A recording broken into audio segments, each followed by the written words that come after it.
Já que sou brasileiro e que o som do pandeiro é certeiro, tem direção. Já que subi nesse ringue, o país do swing é o país da contradição. Eu canto pro rei da levada, na lei da embolada, na língua da percussão. A dança no gango-dengo, a xiga do mamulengo, chave dessa nação. Fez o samba embolar, fez o coco samba, fez a ema gemer na boa, fez o coco um cocar e deixou um oco no lugar. E fez do sapo cantor de lagoa. E diz aí, Tião, diga Tião, fosse, comprasse, pagasse. Me diz quanto foi, me diz quanto foi. Diga Tião, fosse, comprasse, pagasse.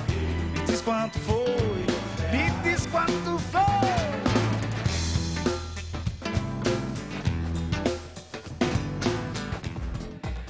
Olá, boa noite. Está começando mais uma edição do Cartão Verde. Com saudade do Astral Olímpico, sim, mas como cantou Lenine aí na nossa abertura, querendo saber quanto foi, quanto exatamente irá nos custar.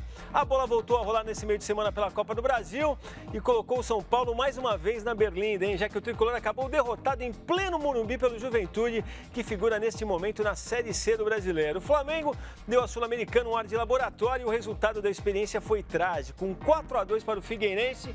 O Santos também esteve em campo, venceu. A Ponte, que encarou o Atlético no Mineirão, voltou de lá com um empate. O Grêmio, com o Douglas jogando fino, bateu outro Atlético Paranaense. E é isso. A bola voltou a rolar com força total, ainda que a torcida não tenha feito muita força para ver isso de perto, pois o público dos jogos foi realmente fraco, muito fraco. Nosso convidado de hoje é o jornalista Robson Morelli, da Rádio Estadão, velho companheiro que nesta noite de quinta estará ao nosso lado, ao lado do nosso trio de comentaristas formado por ele, Roberto Rivelino, e por Vitor Birner e Celso Zelt, que vocês estão vendo aí na sequência. Muito boa noite a todos, obrigado Robson Morelli pela participação, pela presença. Começo tocando a bola para vocês. Vamos começar com o convidado ou eu tenho que continuar respeitando? O Robson primeiro, lógico. Qual o destaque, Robson? Boa noite. Boa noite a todos. É bom estar aqui com vocês, Celso, Birner, Rivelino, né? O Rivelino está aqui do meu lado, gente. Ele falou que do lado de cá só quem entende de bola. Né? Ele falou, senta desse lado. Ele te deu uma lambuja, que quem só senta quem chupou laranja e jogou bola, mas tudo bem. Isso aí. O cara acabou de vir do rodízio de pizza. Tá bom para jogar, né? Comeu, hein? Eu acho que a gente tem que reverenciar o ouro, né? O ouro olímpico, o ouro inédito, né? E saber o que esse ouro pode trazer pra gente. O que esse ouro pode melhorar no futebol brasileiro, que precisa melhorar muito, né? Não sei se vocês viram o Maradona agora no meio da tarde, começo da noite, ele deu uma declaração, bom, falando sobre várias coisas, mas virou manchete mesmo a declaração dele sobre a seleção argentina, agora comandada pelo Bausa, falando um pouco que encarou como encenação aquela coisa do Messi ter dito que ia abandonar a seleção, colocou o Agüero nessa também, e disse uma coisa com a qual eu até concordo, disse o Maradona que o Bausa não pode se pegar essa coisa de, por causa desse tipo de atitude, deixar que se faça exigências para se defender a seleção. E falou do nosso ouro olímpico também, falando que pode até dar o ouro, mas o futebol anda meia boca. Isso eu concordo com o Diego. E o teu destaque, Ivan? O meu destaque vai ser para o vôlei masculino do Brasil. Que lindo, que fantástico, maravilhoso. Aí você vê uma pessoa de 40 anos, o Serginho, atitude, o sentimento dele. Para mim, o nosso grande símbolo na Olimpíada. Alma de atleta, né? Para mim, o Bruninho também, que não tinha essa medalha, ainda à procura, né, que já tinha. Mas, olha, aliás, o Wallace jogando, o garoto que jogou machucado, que deu uma demonstração. Lucarelli. Mas, enfim, Lucão, eu adoro todo isso. Mas, olha, parabéns ao vôlei, realmente mostrou quem é o sentido olímpico, o que representa uma medalha olímpica. Olha, parabéns. E esse Serginho, realmente é o marco, acho que, dessa conquista. Celso Zelt. Boa noite a todos. Bom, se o campeonato é uma gangorra, então é hora de louvarmos quem está em cima, né? E essa rodada acabou com quem em cima? Atlético Mineiro ganhou um jogo duro de desfalcados contra o seu xará paranaense. Flamengo ganhou um jogo duro contra um rival direto pelo título, que é o Grêmio. E Corinthians, que bem ou mal, é o último time de todo o campeonato que ainda continua invicto em casa.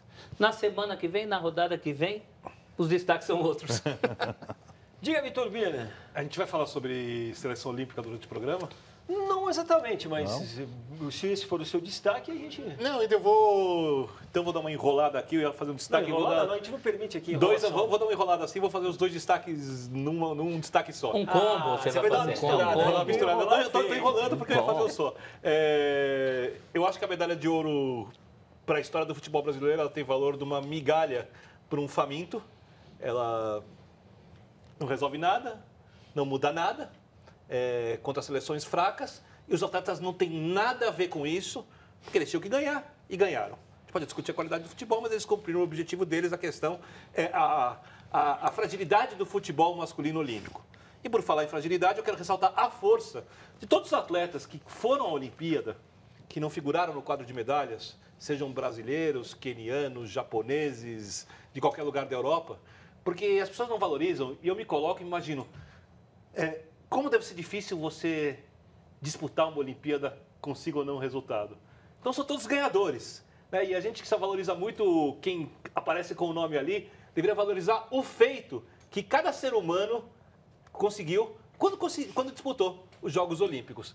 Se alguém quiser treinar para ver se é possível, pode começar agora. Alcançar o índice já é uma vitória. Eu, muito tempo atrás, li além do artigo do Luiz Fernando Veríssimo, vi lá uma frase que eu nunca mais esqueci, que ele dizia mais ou menos o seguinte, que o mundo está cheio de gente que se acha melhor que os outros. E as Olimpíadas estão aí para provar de 4 em 4 anos que isso realmente é verdade.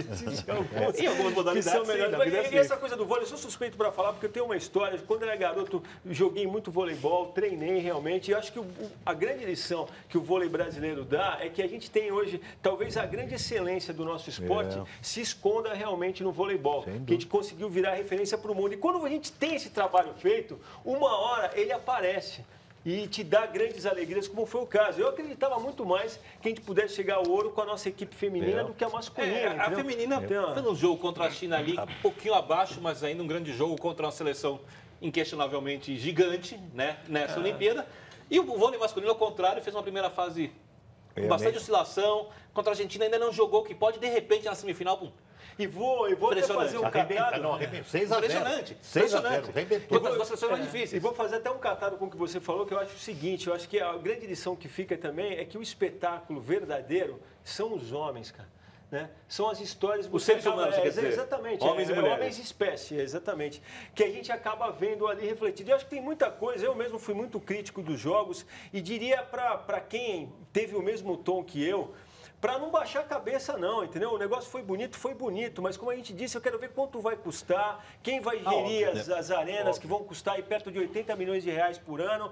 Então tem muita coisa para ver, olhar para o outro lado também. A gente às vezes fala, tem o prefeito do Rio falando que prefere o Rio do que Nova York, do que Berlim. Cada um tem a sua preferência. Agora, fazer o que a Inglaterra conseguiu fazer depois de sediar os Jogos, de sair de uma campanha pífia, cheia de vergonha, como fez em Atlanta, conseguir um ouro só e se reerguer e está mostrando um ciclo olímpico depois, todo o trabalho que foi feito lá atrás, eu quero ver se a gente vai ter essa competência. E calcularam e fizeram mais investimentos nas modalidades que ofereciam mais medalhas. Sim. E eles escolheram isso. O atletismo, por exemplo, o atletismo tem X medalhas. Vou investir aqui, de repente o futebol, por exemplo, você leva lá 18 jogadores, comissão técnica, preparador físico, fisiologista, uma medalha. Não, então, a conta, né? Simplesmente, por que eu falei? Nunca na história olímpica moderna um país sede conseguiu superar a campanha dele na Olimpíada seguinte. Coisa que a Grã-Bretanha né? Conseguiu. Exatamente. A China, o trabalho já deve ter um reflexo agora, já. Quando foi feito lá da Olimpíada, a China veio buscar aqui coisas, ouro que nem imaginava em certas modalidades. O ministro veio aqui, a gente daqui 4 anos, se Deus quiser, a gente vai estar fazendo as críticas à falta de estrutura, à falta de esporte nas escolas, de educação, que gera a quantidade de onde sai a qualidade.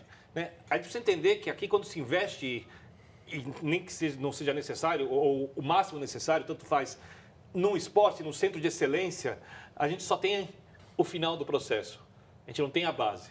Então, enquanto você não tiver um prédio com alicerces e pilastras, se você construir em cima de uma coisa frágil, que é a nossa estrutura de futebol, nossa estrutura de esporte, essencialmente, a gente nunca vai ser um país olímpico. Então, não adianta ficar falando que teve mais medalhas, foram 7 de ouro, se fossem 9, se fossem 2, se não fosse nenhuma, é a mesma coisa. Precisamos de uma política esportiva, né? Ainda que ruim, ainda que discutível. Essa é a grande questão. Nós não temos nenhuma política esportiva.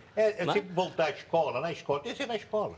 Mas a escola se não conseguir a escola. E outro lado do futebol em cima, a FIFA está revendo os conceitos do futebol nas Olimpíadas, porque eu também concordo. Ou vai liberar geral, ou vai ser a molecada, porque eu sou a favor de botar a molecada, uma faixa etária maravilhosa, para até reconhecer o trabalho de base dos países que estarão, porque eles estão querendo o futebol. Informação é mais fácil de eles entenderem que é o espírito olímpico. Sem esquecer uma coisa, Riva. Mesmo no basquete, por exemplo, onde a gente sabe que a NBA é mais importante, tem mais relevância que uma medalha olímpica, quem vai à Olimpíada, as outras seleções, elas levam tudo que elas têm de mais força. Ou seja, os americanos estão muitos anos-luz à frente e, por isso, o torneio, às vezes, pode parecer um pouco menos importante. Ano que vem tem Eurobasket, você pode ter certeza, quando a Espanha entrar para disputar, vão dizer que a Espanha medalha de bronze na Olimpíada, imprensa do mundo inteiro, né? Quando a Sérvia for disputar medalha de prata na Olimpíada, o mundo inteiro vai falar.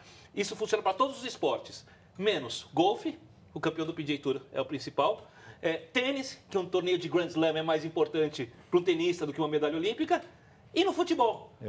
No futebol, a medalha mais opaca que uma Olimpíada oferece, não é porque o Brasil ganhou, é a medalha de futebol masculino. Mas os tenistas nessa Olimpíada deram um show de comprometimento com o tênis, coisa que não houve no Mas se futebol. der o Wimbledon, vai ser citado antes da medalha de ouro. Você entende o que o Maradona disse, porque o Messi ganhou o ouro em Pequim e não aconteceu nada com a seleção da Argentina.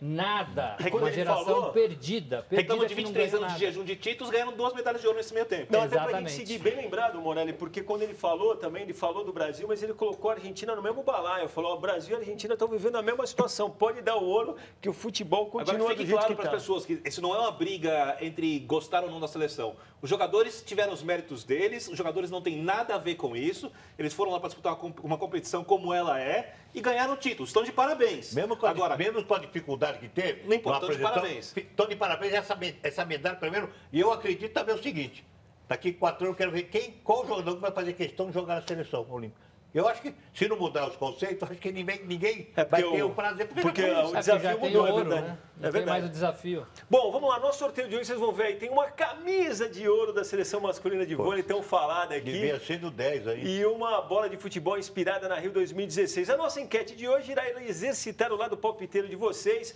Na próxima quinta-feira, às 6 da noite, Tite vai estrear no comando da seleção brasileira, enfrentando o Equador em Quito. O Equador, que é o vice-líder das eliminatórias, com os mesmos 13 pontos do líder Uruguai. Parada duríssima para a seleção, portanto, na próxima quinta, a estreia de Tite, aliás, na seleção será um dos nossos destaques aqui. Mas queremos saber de vocês como será essa estreia de Tite no comando da seleção. Com vitória, com empate, com derrota. Votem, façam seus comentários a respeito, participem do programa com a gente. No Twitter, como sempre, Jogo da Velha, Cartão Verde. E aí, Rivan, com vitória, com empate ou com derrota? Vou torcer, um empate está de bom tamanho. Um empate? Eu também fico com empate e considerarei um grande resultado. E você, Morelli? Eu gostaria que fosse com vitória, claro. Né? Estamos precisando. Agora, o Tite fez uma coisa inteligente. Ele pegou esse ataque que já está treinado e pode dar uma diferença no jogo. Pode fazer uma diferença, né? Com o Neymar. Você acha que ele coloca os 3? Pode ser. Eu tenho minhas dúvidas.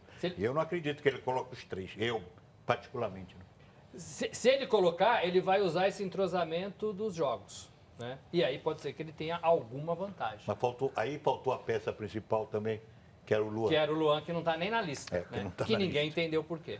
Né? E aí, seu Sunzelt, o que dizem os nossos votantes? Os nossos votantes acham que estrearemos com vitória. 48% a maioria deles. Fé no Tite. 27% ficam com a derrota. Antes mesmo do empate, que tem 25%. Eu vou ficar no muro. Eu acho que o empate é o resultado mais plausível antes da mas gente... não é muro, não. É muito eu acho que é o mais plausível antes da gente entrar no ar no Facebook. Era Facebook aquilo que a gente estava fazendo ou era o Periscope? Era o Facebook. Era o Facebook, só que o Vladir não apertou o play e a gravação foi no ar. Acabou no ar. A gente achou que estava como não foi pro ar, então eu vou repetir a informação, né, de que o Brasil jamais venceu o Equador desde que as eliminatórias são disputadas em tudo e retorno. E desde que o Equador é o Equador que a gente conhece, porque cá para nós antigamente não vale, né? Aquele Equador que tomava de 6, de 8, aquilo lá ficou para trás. O que interessa é de 2001 para cá. De 2001 para cá, o máximo que o Brasil conseguiu jogando no Equador foi o empate. Resultado que eu acredito se repita. E tem gente aqui, Vladir, já fazendo a brincadeira da empatite, né? Wagner A. Lima será empatite no primeiro jogo. Mas depois virão vitórias na sequência. Torço pelo sucesso do técnico. Tem altitude lá também, né? Isso pesa, sim. Né? 2.800, não é isso? Você votou, Vitor Birner? Não. Tá esperando o quê? Você votou no empate, você votou no empate, você votou? Empate. Empate. Vitória. Não, vitória. Vitória? Né? Então eu vou votar na vitória do Equador. Na derrota, melhor dizendo, da seleção. É, a derrota do Brasil, a mesma coisa. A gente vota por esse vértice. Tá, Bom, tá. tá aqui o Daniel Felipe falando que finalmente, para ele, a seleção terá um padrão de jogo definido. Triangulação, defesa forte. Também com a gente aqui a Daniela de Souza, Fernando Fusca, lá de Cuiabá, pedindo abraço. O Wellington Carvalho falando ótimo, o Robson Morelli no cartão verde.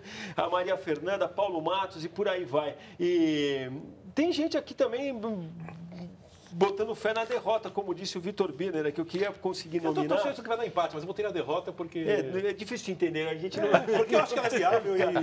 Mas para resumir, Riva, a lista do Tite, ele vai estar bem acompanhado nessa estreia? Você citou o Luan, também o Luan, senti né? falta do Luan. Eu acho que acho que o estranho do Ninho aí, eu acho que mais que mexeu com o Brasil, para mim, foi o Paulinho. Acho que nenhum brasileiro esperava, mesmo que ele teve uma passagem para o Tite acredita no futebol, acreditava que o Paulinho estivesse numa lista. Até né? pela Copa ruim, né, Riva? E não jogou, não jogou nem na Copa. Praticamente não jogou na Copa. Eu vou dizer, então ele vem numa descendente incrível.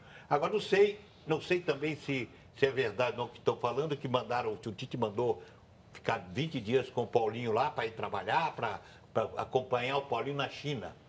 2 pessoas foram ver o Paulinho e para se fazer uma preparação nele, em torno dele, para ele, como dizer, vou te convocar, mas quero você bem preparado. Não sei até onde vai essa confiança em cima do Paulinho, mas foi estranho. Agora, em termos do Tyson e o Juliano, acontece o seguinte, a gente espera sempre do Felipe Coutinho, que é difícil, às vezes não acontece. A gente espera sempre do William. O William agora vai, porque, infelizmente, eu acho que é a opção que até eu não reclamo, não. Não reclamo, reclamo sim a do Luan, né, que nós falamos, o garoto que poderia estar no grupo, que é um jogador interessante. E o Wallace também, que quando entrou muito, fez muito bem, não importa que eu falei, mas é um jogador para... Sim, é o nome para o futuro, né? Pode dizer, e eu também não acredito, nesse primeiro jogo, que esses 3 jogadores que ele trouxe, que praticamente mexeu um pouco, né, com a gente, sejam titulares. Primeiro jogo, eu acho que se ele tiver o William não sei se vai estar bem fisicamente, vai estar com problema, não sei. Mas se ele tiver o William, Felipe Coutinho, vamos dizer, esses jogadores vão ser... Paulinho, eu acho que o Paulinho começa jogando. Eu tenho minhas dúvidas. Gente, o Paulinho é um grande ponto de interrogação. Ninguém sabe como é que está o Paulinho, gente. E está jogando na China, que é um futebol que não tem competição. Você chega diferente para cá. Primeiro que você chega de uma viagem... né, horrorosa de longe. Renato Augusto que eu diga, né? O Renato Augusto, nos Jogos Olímpicos, precisou de 2 semanas para entrar em forma. Entrar no fuso horário. E da mesma forma... no fuso de competição, e da mesma forma, a gente não sabe como chega o Gil também. Né? Que é bom jogador, é bom zagueiro, mas está lá no futebol chinês. E só um detalhe, Robson, eu sempre falei de um jogador que foi convocado, que para mim, se ele jogar, para mim seria o titular, que é o volante, o Rafael Carioca. A bola dele... Excelente. Esse sim. Eu falo que se muito machucou tempo. ontem, né, no jogo com a Ponte. Infelizmente é uma condição, não sei se vai ser cortado ou não. Infelizmente, mas é um jogador que para mim seria o meu titular. E já que o Robson citou o Gil e acabou não indo para o ar o nosso Facebook, eu me sinto à vontade e não me sentir repetitivo, mas fazer aqui um desagravo pela ausência do Pedro Jeromel. Porque o Tite esteve vendo o Corinthians e Grêmio, na arena do Grêmio.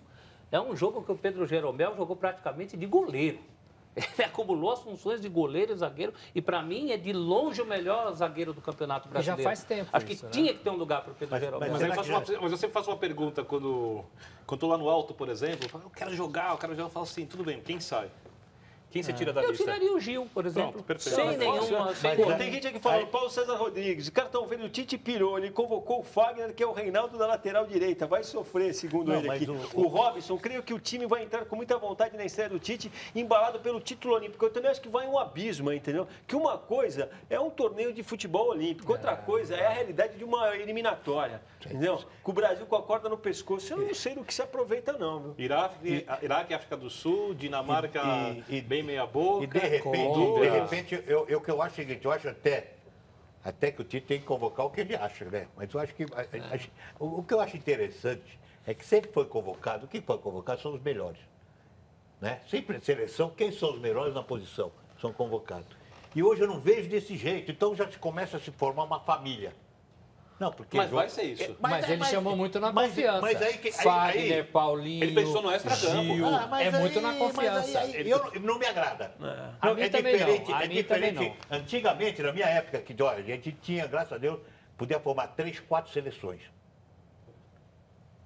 Pegaram eliminatória 69, Saldanha que fez, 2 times fantásticos na época que era, Botafogo e Santos. Foi a base da seleção. Aí eu concordo. Porque aí você tem uma estrutura de grande jogador. Bom, eu também ia concordar contigo nessa questão que é dada, às vezes, muita chance para um jogador que não vira e não cria liga com a seleção. Só tem uma diferença. Mas tá aqui o Roberto Morita Júnior falando, desculpa, Riva, mas os jogos que eu vejo, o William sempre vai muito bem. Titular absoluto, segundo ele. Vai também aqui o Milton Campos, ele tem sido o melhor da seleção. Luiz Fernando de Itapé. Vai bem pro padrão atual, mas ele não acontece, ele não acontece. Ele cisca. Mas assim, não é o cara que você fala assim, pô, esse cara jogou muito. Não é protagonista. Esse cara, essa partida arrebentou. E acho que meia dúzia de oportunidade basta para saber se o cara deu liga ou não deu liga. Tem muita gente aqui pedindo para a gente entrar de vez no assunto São Paulo. Só uma coisa antes, a gente vai ter uma família Tite. Isso eu não tenho a menor dúvida, porque o Tite fecha com os jogadores dele. Acenou com isso. Né? Só que, diferentemente do que aconteceu com a família Dunga, por exemplo, ou a família Scolari, para fazer parte da família Tite, pelo menos que a gente viu em clubes, o jogador precisa desempenhar dentro do campo. Não basta ter todos os códigos de lealdade extra-campo, brigar com o clube para ser convocado e ir machucado para a seleção brasileira. O Tite sempre diz, o campo fala. Então, com a família Tite, o cara vai precisar jogar bola. E o problema não é partir de uma família Tite, é morrer abraçado com ela, que é o que o Dunga fez em Ele falou um pouco isso em relação ao Elias. Você falou assim, ó, dói muito não ter chamado o Elias, né, ou deixar o Elias fora.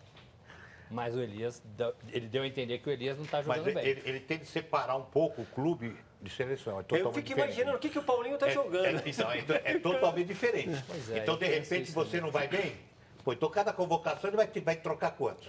Vai mudar quantos? E ele tem a característica de formar um time. O caso do Paulinho, é a maior zebra, é uma unanimidade. Todo mundo se assustou com o nome do Paulinho. Isso é uma coisa. O Gil, por exemplo, eu chamaria o Jeromel. O Fagner, eu chamaria, porque ele precisa de um outro lateral direito em relação ao Daniel Alves. Dos que estão em atividade no Brasil, é o Fagner e o Marcos Rocha. O Marcos Rocha ficou muito tempo sem jogar, afastado. Acho natural que o Fagner tenha sido chamado. Então, cada caso é um caso, realmente. Né? Tem muita gente aqui, então, vamos entrar no São Paulo, então, porque a grita aqui, pelo menos via Twitter, está grande. Márcia Devec, falando aqui, que curte o cartão de montão aqui, Ronaldo Xavier. Muito legal a presença do experiente Robson Morelli. Boa, Morelli, ele te manda aqui. Depois, se tem Manuel Bonfim, um kkk. Só você é capaz de entender esse Twitter, eu não. Bom, São Paulo recebeu o Morumbi, melhor dizendo, né? O pior público do ano, menos de 6.700 torcedores. Eu diria que o jogo contra o Juventude também estará entre as piores memórias que o torcedor do Tricolor levará desta temporada. Que a gente vai ver aí os gols do jogo, né? Que acabou em 2-1 para o Juventude. E... Se você for se lembrar, por exemplo, do gol do Botafogo, um chute do Botafogo do lado direito. Ou seja, o São Paulo está ali com um cérebro de cobertura que, para mim, não é uma questão de treinador, para mim é uma questão de postura de jogadores. E nem de nomes, né, Vitor? Porque ontem estava o Bruno. Robertson, a gente vai ver aí. Estava o Bufa. O Chaves. É a mesma jogada. Mas, você nada com o Juventude, tudo bem, né? Não é desmerecendo. E foi pênalti no que a gente vai ver na sequência aí depois, Morelli? Você jogar contra o Juventude com 3 volantes... Foi pênalti, Riva? Ele usa o braço, mas ele usa o braço. Não é o pênalti, é o pênalti brasileiro. Mas aqui se marca. Não é, mas se marca, se marca eu teria que fazer mais para dar esse pênalti. Eu acho também, um pouquinho mais. Mas jogar, o Vitor, você jogar contra o Juventude aqui, vou jogar com 3 volantes de marcação, nada contra, mas não é... Mas, pô, eu acho que não usa os volantes como volante, né, Riva? Aquele que nós falamos, eu fui contra a vinda do Ricardo, sabe disso que eu falei. Eu continuaria com o garoto da base, é outra filosofia, pode dizer que faz um trabalho fantástico na base, já vinha trazendo, recrutando os moleques que tem condição com o São Paulo, tem uns garotos eu até entendo, tua crença, mas você olha o time do São Paulo, por exemplo, com o Kevin, com o Cuevas e com o Chaves, cara, não é você que gosta de fumaça, haja fumaça mas eu sei, cara. Mas, né? Não, mas espera um pouquinho. Mas é a fumaça a lá William. Não acontece. O Kevin ontem ficou só da fumaça. Ele perde um gol. O Kelvin. Eu tenho um aluno que é Kevin, por isso que eu sei. O Kelvin ficou só da fumaça. Ele perde um gol antes do gol do Juventude. Que podia ter mudado a história do jogo. Eu não quero me pegar muito ao detalhe de perder o gol, fez o gol, resultado, porque o desempenho do São Paulo em si foi ruim. Por isso até que nem se falou tanto do pênalti, né? Exato, não ia fazer sentido. Porque é um time de Série C, como o Riva falou, você não pode perder para um time de Série C em Copa do Brasil dentro de casa. O São Paulo não está com grandes ausências de atletas, o Rodrigo Caio talvez seria titular. Deixa eu te espremer com informação logo para a gente dividir com o telespectador aqui do Cartão Verde. Você me contou, perguntado para um jogador do São Paulo se seria força total na Copa do Brasil, o que ele respondeu? Vou lhe contar, eu tenho muitos amigos são paulinos e alguns viajam para ver os jogos. Né? E um deles, pela frequência, me contou que no aeroporto, voltando de Porto Alegre, ele vai para um jogador, ele não quis me dizer quem é, eu cobrei muito para ele, não quis me dizer quem é, falou assim, vamos com tudo para a Copa do Brasil? O jogador falou para ele, não. Aí ele olhou assim, ele falou assim, o jogador virou e falou, olha, o time não é tudo isso, precisa de união e não tem.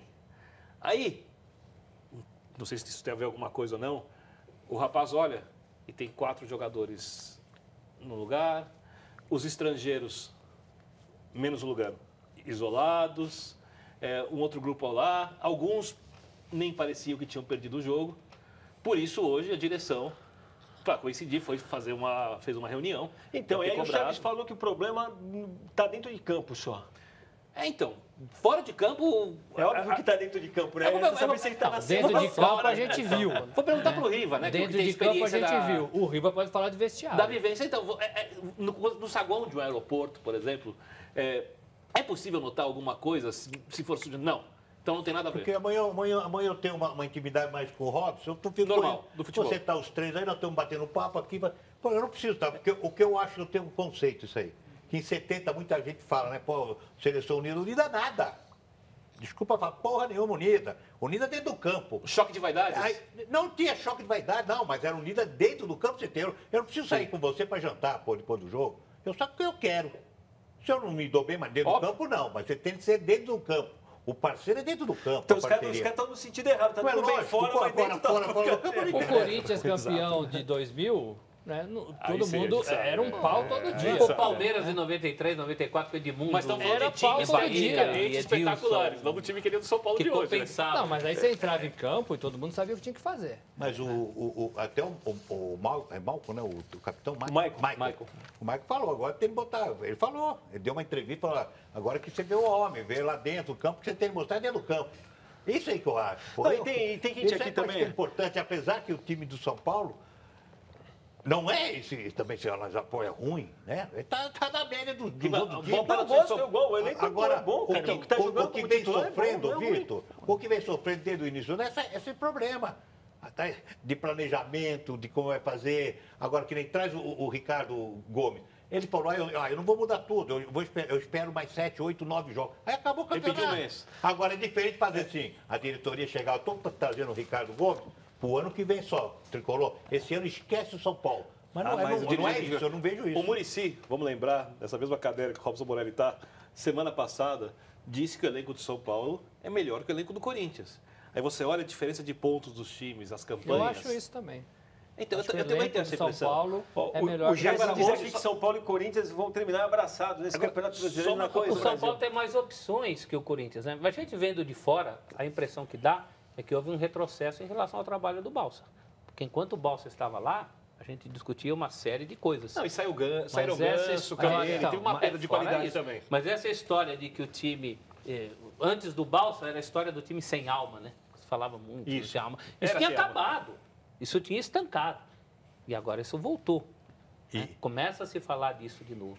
Mas sem alma e sem comprometimento também, porque troca treinador, o jogador sai, a diretoria não fala nada, a torcida não comparece, o jogador chinelinho, gente. E era para ter perdido já no Sul, que jogou o segundo tempo horrível. Eu também queria nominar aqui. Pior do que contra o Tinha um tuiteiro aqui falando... Pior jogo do São Paulo em tempos contra o Inter. Não, eu tô falando, podia lá no Sul. Pior do que vai contra a Juventude. Isso foi horrível. De 2 ou 3 lá. Tinha um tuiteiro aqui criticando o Denis também. O Denis pode até ter falhado pontualmente, mas ele não foi. Mas ele não foi o culpado pelo que aconteceu no Morumbi, cara. Você viu no lance? E mesmo no lance não pode chegar na cara dele daquele jeito. O lado direito foi inoperante. Memória não vai me trair. O São Paulo... A gente está sobrando muito para ele também. São Paulo teve 71% de posse de bola. São Paulo cruzou 50 vezes em gol, 7 vezes mais que o Juventude. O São Paulo teve maior percentual de acerto de passes. O São Paulo finalizou 16 vezes, 2 entre as traves. O Juventude finalizou 8, 4 entre as traves. Tem uma questão ali de execução, de fundamento básico do futebol. Né? Se você não acerta um chute... Então aí nego mira o Denis. Então, isso não é culpa do Denis. Agora, não pode tomar um gol como mas aquele aquela primeiro. bola entre a mão direita e a trave... Não, sabe o que é pior? Né? Sabe o que é pior? Esse tipo de gol... Esse tipo de gol tá ficando... Tá sendo, ele tá sendo marcado. Rápido, né? É a cara dele. Tomar um gol num erro de cruzamento no mata-mata, como aconteceu contra a River Plate, contra Strongest, como aconteceu várias vezes. Ele que vinha de grandes atuações também. Contra o Inter, ele fechou o Porto Alegre foi por causa do Eu vou defendê-lo. Jogou muito contra o Inter. Eu vou defender esse gol aí, não teve culpa, não. O primeiro do gol lado direito? Não teve culpa. Tem que pegar essa bola. O culpado, se pudesse voltar o gol, tem um jogador que vem aqui, de vez dele sair em cima do garoto que veio. A marcação foi errada. Ele foi para dentro. Aí porque todo mundo esperava ele cruzar. Aí ele dominou, ele olhou, de repente ele deu uma varada no canto aqui, até o dele esperava ele cruzar. Posso ser injusto? Vai desculpar, pra mim, eu não ponho a culpa nele. Perseguiram o Barbosa. Eu não. Não sei quantas vezes. No lance daquele. A vida inteira. Vai isso aqui, não, o sistema de marcação falhou. Parou, onde ele vai, meu Deus? Onde que ele vai? Tá errado. Tá tudo errado. Mas olha que ele meteu a bola, coitado. Ele é só o último culpado. Tem vários culpados ali. Estourou dele. Olha aqui, mas pode ver, pô, perfeito, o Celso definiu bem, é o último culpado. Agora, deixa eu, só pra gente andar depois do... Belo cabeceio do Xavier. Belo cabeceio, é bom jogador, cara, por isso que eu falei, é um trio ali que, pô... Não, e olha, verdade seja dita, tá me surpreendendo. E não foi porque pênalti. ele veio. O Chaves vem com fama de que não era bem o centroavante, né? Não sou bem o 9, sou 8,5. E está resolvendo bem a vida do São Paulo. Aliás, qual é o último gol do São Paulo feito por um jogador brasileiro? Faz muito tempo.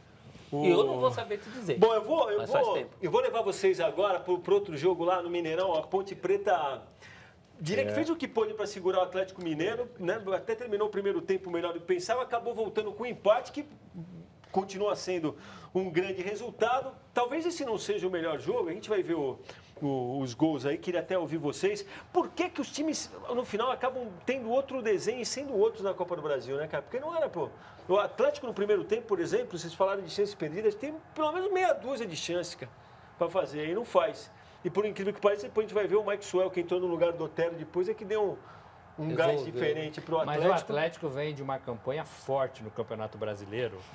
Talvez chega numa Copa do Brasil um pouco desgastado. Não sei se desgastado é a palavra certa. Acho que de 13 jogos, 10 vitórias, não, mano? Ele vem numa campanha de ascensão e tá lá em cima, forte, de boas partidas. E aí você muda de competição, eu acho que talvez influencia em algum momento. O ânimo. E em cima disso, Rob, de repente, ele vai lá pegar a ponte aqui, né? Mas, teoricamente, apesar que o Eduardo está fazendo uma campanha com a ponte fantástica. Dá uma relaxada. Mas de repente, falar com a ponte, né? É que ele falou, vou entrar na casa, daqui a pouco vou fazer 1, 2, né? E acontece também. Eu acrescentaria que tem 2 tipos de times na Copa do Brasil.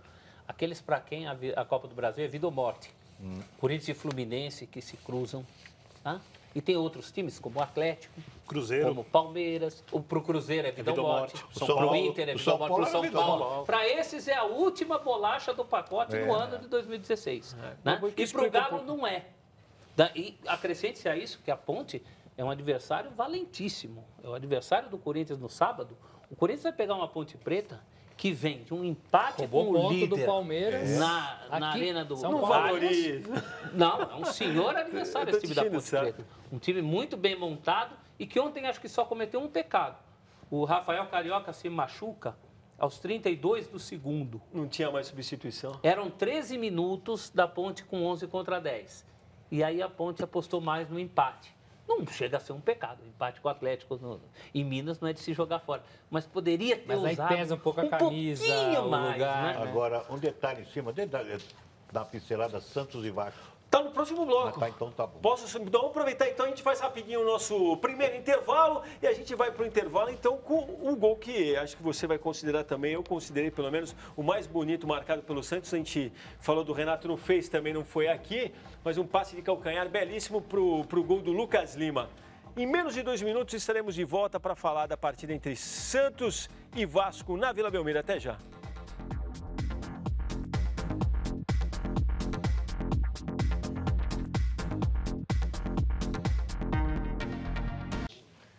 Estamos de volta com o Cartão Verde e, como prometemos, então, vamos para o Santos. Na Vila, o Peixe venceu o Vasco. Foi um placar bom? Foi um placar bom, 3-1. Mas o gol marcado pelo time carioca no último lance da partida, visivelmente, eu diria, mexeu com o ânimo das duas equipes e emprestou ao jogo de volta um ar de que tudo será possível. A gente vai ver aí o jogo. O Vitor também comentava comigo que o Renato faz esse gol sem sair do chão quase. É o fim, né? O zaga não pode assim, cabecear com os dois. Não, ele não saiu do chão. Os dois pés no chão, quase na pequena área. Eu diria que o Sanê é o golaço do Ricardo Oliveira cobrando falta. Igual do Neymar, hein? Muito parecido com o gol do Neymar. Bateu bem na bola, Rivan? Muito bom. Indefensável. E aí o gol que a gente viu na passagem aí? Concordamos, o mais bonito de todos. Passe do Renato. Bonito, O que jogou o Lucas Lima, hein? E aí eu diria o Voltando seguinte, a eu não sei se o Vitor que fez o jogo concorda comigo. O Santos foi muito bem, agora não foi constante. No final do primeiro tempo deu uma apagada e no final do segundo, então... O curioso é que o São Paulo Aí fez a defesaça do Vanderlei, do chute do Ederson e aí o Éder Luiz. primeiro tempo, por exemplo, quando o Santos 50 é melhor... minutos, já tinha passado uns 50 minutos, aliás. Se eu fosse corneteiro de verdade, diria que o É no 51. Já cornetou, já foi. Eu tenho que fazer. O que impressionou foi que o Santos, quando conseguiu ter controle do jogo, quando foi melhor, foi muito melhor. Era um Poderia ter vareio. feito 4, né? Poderia ter feito Copete 4. perdeu a Isso chance, né? antes do primeiro gol. Isso. No primeiro tempo todo. Primeiro praticamente. tempo. Até os 40, 38 minutos ali, É, nos últimos 5, o primeiro Vasco tempo. cresceu um pouquinho. Eu não gostei do jeito que o Jorge armou o time. Jogar no 4-3-1-2, né, com o William Andrezinho saindo. Tinha hora o Santos é um time que solta muitos laterais. O Vasco parecia que não sabia qual lateral marcar. Mas O ele Santos tinha tentou muita ser- facilidade para chegar pelos Tentou lados. ser corajoso, né? Voltou com o Thiago Pikachu, que é uma arma Depois. que ele usa para o segundo tempo. Mas você, por isso se que já você tava 2 a analisar 0. o time do Vasco, é um time, uma faixa etária, é um time veterano. Se você analisar o time do Vasco, a faixa etária é alta e joga, apesar que tá jogando a Série B, Jorge Henrique, mas você pode ver. Rodrigo. Nenê, Acho que eu acho que o jogo Rodrigo. mostrou justamente isso, né? São Agora, dois elencos o que exigidos aconte- diferentes. O que acontece? O Santos, rapaz, com essa molecada correndo para a direita, para a esquerda, que é a movimentação, principalmente o contra-ataque quando puxa o cara. Então o Vasco não Isso é suportou. um inferno, Não gente, supo- pra qualquer defesa. É, Agora, hora- o Vasco jogou mal também, né? Eu achei que Sim. o Vasco jogou mal. Eu já vi outras partidas Mas do Vasco. é o campeonato da Série Jogou B. abaixo do que podia Jogou também. abaixo do que podia, Jogou abaixo né? do que podia. E aí você faz um gol no final e fica com essa esperança. Mas assim, 3-1 é um que a bom placar tendência, para quem ganha. Não, né? Não, Algumas mas a situação de jogo, eu até comentei com o Vitor também um outro detalhe interessante, né? Às vezes a torcida enxerga o jogo melhor do que o jogador que está em campo, eu fico com essa impressão. Ontem, num determinado momento, os caras estavam cornetando o time, aí o Elano sai, a TV que estava transmitindo até mostrou isso, sai, vai lá e pede paciência, fala, pô, tá 3-0 para nós. Mas tá todo mundo vendo que o Santos ia levar o gol, cara, entendeu? Eu também sou um cara, eu sou crítico, eu reconheço o belo futebol do Ricardo Oliveira. Agora, de vez em quando, ajudar um pouquinho na marcação. Não custa. Na hora que o time ficou com a corda no pescoço, É, é que mas você eu vira e também dá um acho que- combatezinho. Será que Não dá essa, um combate. essa preocupação do torcedor santista é porque o retrospecto do Santos fora de casa é horrível, não consegue ganhar? Existe já uma Talvez preocupação? seja uma... E tem o Né, peso. no caso, E seria um podia ter motivo para o matado- time se esforçar um pouco mais e não levar o gol também. né? E podia ter arrebentado com E o tem Vasco o aqui. peso de ser Copa do Brasil, porque a Copa do Brasil, esse daí é o famoso efeito Carlinhos Bala. Em 2008, o Corinthians ganhava o primeiro jogo da final do Sport, Não colou 3-0. Tomou um gol do Carlinhos Bala. Foi uma sensação mais ou menos como essa da Vila ontem. Carlinhos Bala sobrando Por quê? até Porque hoje. no jogo de volta, 2-0 basta. Em qualquer competição que o gol fora não valesse, isso não preocuparia tanto. Agora, pensar numa vitória do Vasco por 2-0, ontem, por exemplo, eu acho que tem uma peça fundamental do Vasco que não funcionou, que foi o Jorge Henrique. O próprio Nenê. O Jorge Henrique próprio não Nenê jogou jogou nada. mal. O Nenê escondido. Né? E ainda assim o Vasco tinha chutado uma bola na trave do Santos. Então, acho que o que a torcida santista pensou é que não é impossível uma derrota por 2-0. Tudo bem. E tem o exemplo do ano passado contra o Palmeiras, né? Que o Santos também fez o Deixou de matar o jogo, perdeu o título. E perdeu o título. Agora, Bom, escreve aqui o Danilo Martins que o Lucas Lima desencantou. Até não teria tirado o Lucas Lima no momento que ele trocou pelo Léo Cittadini. Eu acho que ele quis fechar um pouquinho o meio ali, mas privilegiar o fragilizou um pouco o contra-ataque. time estava colocado. Né? Podia resolver isso com mais posse de bola, porque tem qualidade para Tem. pra Tava tocar a bola sobrando, ali, né? O Lucas Lima fez uma boa partida. Tava devendo também, né? Justificou a convocação Agora, proativamente. Temor ou não do Santista, a tendência, o futebol nem sempre prevalece, é que o Vasco em algum momento parta um pouco para cima, tenha que sair das suas características, se o Santos tomar o gol, vai dar espaço para o contra-ataque. E se o Santos entrar com o time titular, acho que são 5 partidas antes da próxima da Copa do Brasil, né? Tem alguns jogos do Brasileiro. O jogo de volta é dia 21, né? Com a velocidade dos jogadores de frente, com o Gabriel, com o Lucas Lima, tal, a tendência é matar ou fazer gol Não, na próxima partida e se classificar com uma certa tranquilidade. A tendência é essa. Com tranquilidade. Concordo com você, é tranquilo nesse aspecto. 3-0 estava resolvido, como concordo. tem esse problema do Santos que não consegue jogar o mesmo futebol que ele joga na Vila, fora de casa. Não, tem o regulamento, como o Celso falou também, né? Tem a questão 1-0, você está no jogo. Esse né? gol pesou Teoricamente. porque é Copa do Brasil. Ou Não, lógico. Libertadores também, né? Se fosse outro campeonato qualquer, ninguém ia estar nem preocupado Não. de 3-0 para 3-1. Né? Exato. Mas é o danado do gol fora. Então, vou pedir para vocês falarem agora do que se deu lá na Arena da Baixada. O Grêmio bem amparado, né, do bom futebol do Douglas também. A gente vai ver, o Grêmio acabou vencendo por 1-0. A gente vai ver o passe do Douglas aí. O Grêmio é uma aula tática, e o né, dentro do futebol Bolanhos, né? brasileiro, né? E o Bolanhos Pra quem gosta de dinâmica de jogo, voltando a ser efetivo, né? Porque o Bolanhos dos últimos jogos era o vilão. O Grêmio, o Grêmio também usou uma animação diferente, né? Com 3. O Roger não dá a entender que são volantes, né? Eu até vi o pessoal comentando, médio apoiadores, né? Estão inventando uma nomenclatura nova. Agora, né? quando a gente falava dos times tudo ou nada, as pessoas cogitam o Grêmio no Campeonato Brasileiro, não tem elenco, para mim não tem chance nenhuma de ser campeão brasileiro, já na Copa do Brasil, candidato forte. Como Mas sempre. o Grêmio tem uma pegada firme, né? Tem uma pegada firme. O Grêmio, se olha o Grêmio jogando, é um time consistente. Muito compacto, as Consistente, linhas próximas. Me agrada, assim, de me base. agrada. Você como- vê essa firmeza como dentro de movimentação, campo. concordo com você. E eu não sei não, Vitor. Eu tenho minha...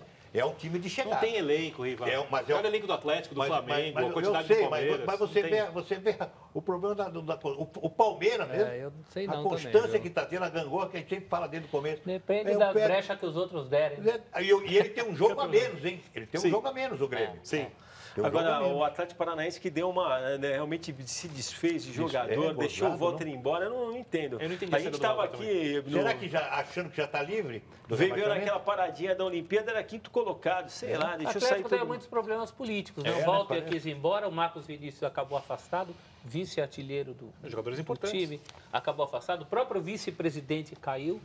E o trabalho do Autuori, louve-se o trabalho do Autuori, que fazia tempo que não emplacava um bom trabalho no Brasil. Não. Bom, emendou 4 derrotas, cara, que me chamou a atenção, que perdeu pro Flamengo, perdeu pro Palmeiras, pro Atlético Mineiro e agora, tudo por 1-0, né? É. Tudo por 1-0. Placar mínimo, mas destrói Tem a 9 campanha do vitórias time, né? quase E 9 você vê derrotas que já é peladas. saldo dessa crise que o Celso falou, né? Lá dentro mesmo. É o caso da crise, fala em crise, é o caso, voltando um pouco, São Paulo. Da crise desde quando vem? Nossa. Vê? Então, vê o reflexo. O reflexo tá aí. Um ano de crise O no reflexo São E tá na aí. política do clube, É que eu tô continua. Então, por exemplo, gestores atuais gastam É que eu- muita energia É que com a eu tô questão falando. política. Né? A oposição também gasta muita energia com a questão política e não sobra tanto assim para cuidar da coisa de campo. Meu. Sabe o que lembra? Lembra o Palmeiras de um tempo atrás. Perfeito, É. perfeito. Esse São Paulo de hoje A política do é Palmeiras a antiga. política do Palmeiras de um tempo O que atrás. Não mostra ia- o time não ia para lugar nenhum. O que mostra a urgência do São Paulo ter um estatuto novo, que tem o estatuto mais obsoleto de todos os clubes aqui do estado. O Palmeiras, por exemplo, quando permitiu que o sócio passasse a eleger o presidente diretamente, isso tem um impacto, né? Por mais que no clube ali boa parte não seja palmeirense, como no São Paulo boa parte não torce para o São Paulo, isso tem uma espécie de impacto porque você tira, por exemplo, no São Paulo, dos 240 conselheiros, né? São 160 vitalícios, o clube é deles. São 160 pessoas ali que... Abre o colégio eleitoral. Né? Abre o colégio eleitoral. Né? Isso aí vale para vários, E né? o Lula foi afastado, né, do Corinthians, porque ele, por problema de falta, né? Não faz mais parte do conselho. Né? Outro dia eu vi o Tá tendo que resolver outros problemas, eu diria, né? Faltas não justificadas. Alguém citou aí também o Flamengo pela segunda fase da Copa Sul-Americana. Também teve Santa Cruz Sport jogando na Arena Pernambuco. Jogo abaixo do esperado para tamanha tradição, eu diria. Mas, em compensação, em Florianópolis, lá no Orlando Scarpelli, teve 6 gols, 4 do Figueirense, 2 do Flamengo. Não sei se vocês tiveram a oportunidade de ver esse jogo. Eu acompanhei realmente. 3 do He-Man. Agora, a gente falava, né, o Riva citava o negócio da idade do time do Vasco. Pô, o Figueirense aí é amparado no Carlos Alberto e no Rafael Moura. É a questão do ânimo. Eu falava isso para o Vitor também, o desinteresse que ficava aparente no Flamengo, tanto que ele teve um espaço de 10 minutos, aí saíram os 3 primeiros gols, um pouquinho mais do que isso, entendeu? Mas parece que o Flamengo... Aí o Donati, né? Um erro.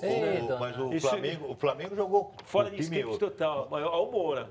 Fosse você cabeça de bagre também ia tentar um chutão. Vem aqui criticar o Vasco, que o time, que não... Eu estou falando para jogar com o Santos. Uma velocidade que tem é diferente. O segundo ontem, como o Vladir detectou, né, foi mais um problema de espírito. O Flamengo não estava no espírito da competição. Não, mudou do muito que também. propriamente de nomes. Porque os nomes, tudo bem, não era o time titular do Flamengo, mas eram nomes que perfeitamente podem jogar no time titular. E são melhores jogadores do Figueirense. Goleiro Paulo Sérgio Rodinei. O próprio Donati foi contratado para ser titular. O Cirino, Juan. Do jeito titular. Então, peraí, não são reservas. Seriam todos titulares do Figueirense. Né? Na verdade, 8 titulares estavam fora, né? Numa eventualidade. Pará e outros, né? Mas porque o plantel do hoje, se você for analisar, é um dos melhores plantéis que temos no futebol. Mas é difícil, por exemplo, teve nego que cornetou o Guerreiro, né? Quem estava vendo o jogo, quando estava 2-1, se não me engano, o Flamengo teve uma chance, o Guerreiro fez direitinho, ele matou, girou, chutou a bola saiu rente à trave. Quer dizer, podia mudar toda a dinâmica do jogo ali, né? Mas Não, mas eu acho que o Flamengo está certo, de uma certa forma, não vejo errado. Agora, perdeu. Agora, é um time também que, de repente, é a primeira vez que joga junto esse jogador. Sente também, há de sentir um... Hoje você mais... O Figueirense também foi a primeira após Argel, também estava naquela posição. Será que mudou sabe mais tanto do que assim? ninguém hoje, se você não treinar, ainda mais hoje, se você não treinar um time, montar uma equipe para jogar, você tem esse resultado. E o Figueirense, por mais que no campeonato não esteja bem, vem jogando junto. Esse é o time do Figueirense. Teve o gol ali do He-Man, né? O Rafael. Por cima.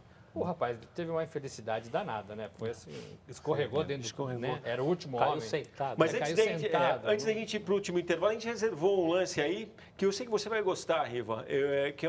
O Carlos Alberto eu falava, não foi a única que ele aprontou. Eu vi que ele meteu o então vê se essa ideia não foi bem lá, foi só uma canetinha bonita. Olha lá. Foi.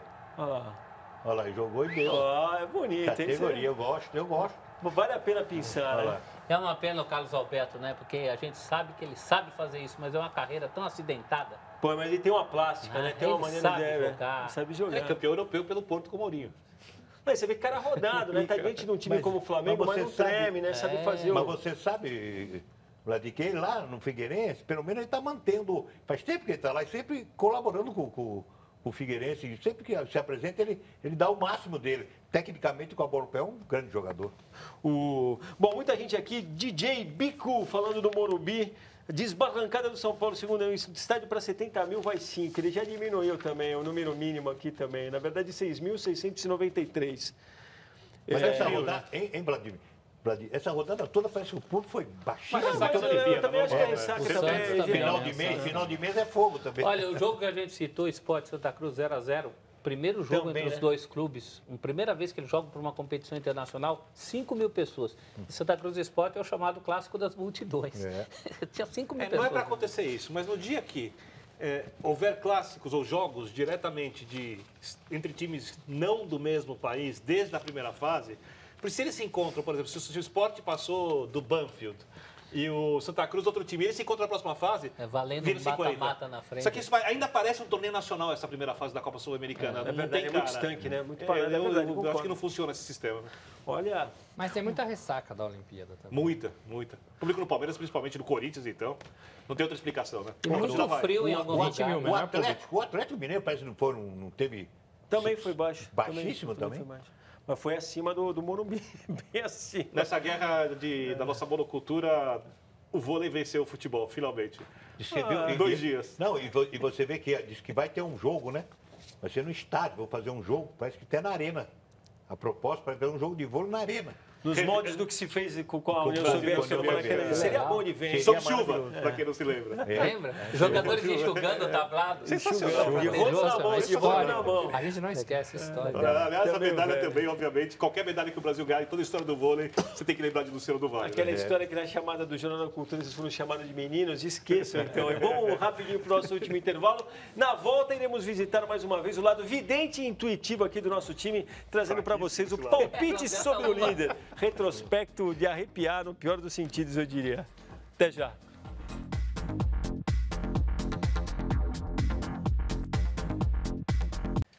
Estamos de volta com o Cartão Verde, então vamos ao nosso palpite do líder, que está ficando bom. Vejamos aí o que dissemos na semana passada e na sequência daremos nosso veredito sobre o jogo desta semana. Vejamos o que foi dito. O que a gente vai dar é sobre a partida entre Palmeiras e Ponte Preta, será disputada no Allianz Parque no domingo a partir das 4 da tarde. Esse jogo vai acabar 1-1. 1-1. Então vou falar, Bruno. 2-0 Palmeiras. 2-0 Palmeiras? 1-0 Palmeiras. 1-0 Palmeiras. Dessa vez vai dar Palmeiras 3 Então, a 1. eu vou no 2-0 Palmeiras. Que coisa feia. Que mico, hein? Os caras estão me cornetando, vocês têm o placar, mas se não tem, vai Não, ter. você não a gente tá apareceu. marcando. Você não opinou, né? Como não? Não. Ainda bem que todo mundo viu. Não, Você não viu. viu. Cadê?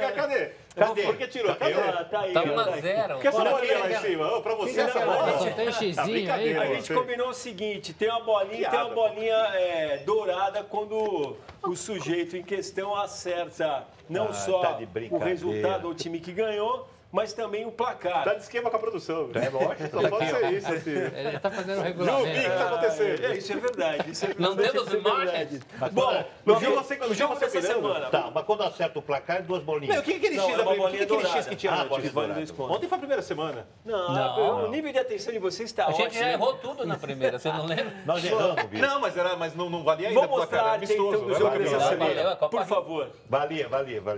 Vamos colocar a arte aí, ó. Fluminense e Palmeiras, jogo lá no Mané Garrincha, Distrito Federal, 4 da tarde. Olha lá, o Rima O Rima até suando, olha lá. Eu vou falar. Você vai falar. 1-0 Fluminense. 1-0 Fluminense? Eu vou falar que esse aí o Palmeiras leva 2-1, hein? De que disparar na liderança, apostando no contra-ataque do O Palmeiras. negócio é contra ser diferente. Sabe defesa como do time do Levi. Morrer abraçado com vocês. Fala, Morelli.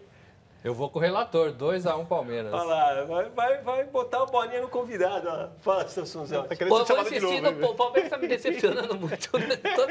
Eu vou insistir no Palmeiras. 1-0 pro Palmeiras. 1 Ô, a 0 Palmeiras, quebra a minha aí. O que você apostou, Riva? 1-0 Fluminense. Eu gosto do Vitor porque ele vai pegando Não, carona. eu sou tricolor de coração. 1-1. Bom, vejamos então, ó, tem gente Você aqui apontou, apontou falando... sozinho. Pronto. Vou arriscar. A gente falou da questão dos ingressos vazios, dos estádios vazios. O Hamilton aqui está lembrando do valor dos ingressos, óbvio, sempre uma coisa. O Rogério Romero está perguntando, Vladir, a torcida brasileira nas Olimpíadas teve juízo? Eu acho que teve, eu só não sei se era uma torcida genuinamente nacional. Não teve juízo a torcida do Santos e do Vasco ontem teve problema, o jogo até na Vila ficou paralisado lá por alguns minutos. E o Rogério Romero, Riva, escreve aqui, ó, parabéns ao Serginho, campeão olímpico, visitou e jogou com os atletas da seleção do vôlei sentado, merece as conquistas. Então você lembrou aí qual que era o negócio do Serginho, que ele contava 1, 2, 3. Seleção de vôlei. o cara que puxava o peixinho, realmente grande figura. Acho Grande que figura. Todos os coração medalhistas transparente, brasileiros entregue. e o Serginho como símbolo maior de Sim, todos, mas né? é que tem alguma coisa ali, Ali tem é muito uma atitude. Um gigante que mantém a postura do cidadão normal, como qualquer pessoa, Cidadão- humilde, que não comprou o personagem do atleta. Ele mostrou, Exatamente. Muito admirável, cara. Ele mostrou o verdadeiro símbolo olímpico nesses jogos. Realmente foi a figura olímpica. Desfrutar mais jogar do que... Pô, prazer. Prazer. E Qualquer comemora coisa, com assim. Tubaí, né? Como a gente comemorava nos velhos tempos. E tem uma outra Pirituba. coisa, né? A questão da atitude, né? Eu não sei se vocês acompanharam essa semana, teve aquela questão envolvendo a seleção uruguaia, porque a seleção uruguaia tinha um contrato oferecendo 7 vezes mais do que o atual patrocinador das camisas paga. E Lugano, parece, né? Godin, lideraram lá um movimento dizendo que se a Federação Uruguaia não aceitasse o contrato oferecido pela Nike, que era 7 vezes mais, eles iam dar um jeito de não defender mais a seleção. Na verdade, era uma outra postura, mas o que inviabilizaria eles defenderem a seleção. Isso eu acho atitude, realmente, se acontecer. E nenhum deles tem vínculo com a empresa que está em questão. que fique bem claro. Estavam fazendo isso porque eles achavam que era fundamental para a federação, para a confederação melhor, né? Maior, Associação de Futebol Uruguaia, ter uma condição financeira melhor, né? Que não quer. Uma coisa que falta aqui. O Uruguai, em regra, quando a gente fala de legislação, não falando só de esporte, é um país à frente da maioria dos outros no continente. E jogadores em termos de atitude é forte, hein? Sempre. Se eles tomaram, o Lugano e o... Quase sempre, né? Tomaram essa atitude, que eles vão abraçar essa causa, os jogadores do Uruguai. Mas eles não jogam mesmo pela seleção. Não jogam, não tem história. E a maioria abraça essa causa. Sem dúvida. Eu falei quase sempre porque eu lembrei da tiração do Recoba. Na verdade, eu lembrei aqui, o que eles tinham que falar, o que eles disseram é que um passarinho não cedeu o direito demais. Se passa a não ceder o direito demais, inviabiliza defender a seleção, entendeu? Essa era, mas é uma grande postura, cara. Eu acho que tem coisa que é o tipo de coisa que falta aqui. Os jogadores precisam funcionar como classe. Isso é fundamental. A classe é forte. Fundamental. Ela é fraca porque ela não existe assim como coesão, não, né? Mas lá na Argentina é outro lugar também que é forte também. Sim. Bom, a Tabata Reis está aqui no Twitter perguntando para participar do sorteio, tenho que responder a enquete. É a primeira vez que tento participar. Tabata, não precisa necessariamente participando do programa aqui, seja como for, via Facebook, Twitter. Uma vez que participou, está dentro do sorteio. Por falar no sorteio, Gustavo Aleixo de Bauru, a partir de agora, é dono dessa linda camisa da seleção de vôlei, que despertou a cobiça do Ribeirinho, que eu sei aqui. Boa. E a bola é do Miguel Brito. Morelli, estamos chegando no final. Eu quero te falar o seguinte, tenho gostado muito de ouvir o programa de vocês. Eu não lembro o título do programa agora, mas... Estadão Esporte Clube. Estadão Esporte Clube. Do meio-dia a 1, todos os dias. Costumo gostar de programas onde as pessoas defendem o ponto de vista sem querer diminuir o ponto de vista dos outros. Então, vai aqui o meu apreço, muito bacana. Obrigado, deixamos de falar bacana. alguma coisa. Você que já fez um programa hoje, qual foi o assunto que escapou? Não, o São Paulo dominou hoje, né? O São Paulo perdeu para um time da terceira divisão, foi o assunto, inclusive dos ouvintes, né? Muita gente também não entendendo o que se passa no São Paulo nesse momento. Para desespero de Ginaldo, a quem eu mando um abraço, o porteiro da escola dos meus filhos, que quando o São Paulo perde, ele abre a porta até mais lentamente. Celso, passa a régua aí então, Grande Celso. Ginaldo. Como será a estreia de Tite no comando da seleção brasileira? A gente vai testar os telespectadores, porque não deixa de ser um palpite, a gente vai ver. Tinha que colocar os telespectadores do placar aqui, pela média geral das pesquisas. 54% acabaram acreditando na vitória. 25% ficaram com empate. 21% com a derrota. Muita fé no Tite, porque é a única alteração real. Não, mas eu fecho aqui, a gente falou do Carlos Alberto, o Roberto escreve aqui, ó, Carlos Alberto, infelizmente, é um típico boleiro brasileiro. Se tivesse sido mais profissional, teria tido muito mais sucesso. Cada um tem seu estilo também. Se for feliz assim, é verdade. E os clubes remuneram o direito dele. Tá permissivo hoje, hein? Não, o problema é de quem paga, não é do jogador. Poderíamos ter sido mais felizes com ele. Você sabe que aqui nem eu, nem o Celso, nem o Ribeirinho deixamos passar uma chance de te dar uma pinicada, né? Faz parte do esporte. No ar e fora também, para que saiba. Não é fácil aqui. Não nessa ordem. Mas fora processar até. por assédio. Morelli, obrigado mais uma vez. Obrigado, foi muito bom estar aqui com vocês. Pareça. Valeu, Riva, valeu, Vitor, valeu, Celso Zelt.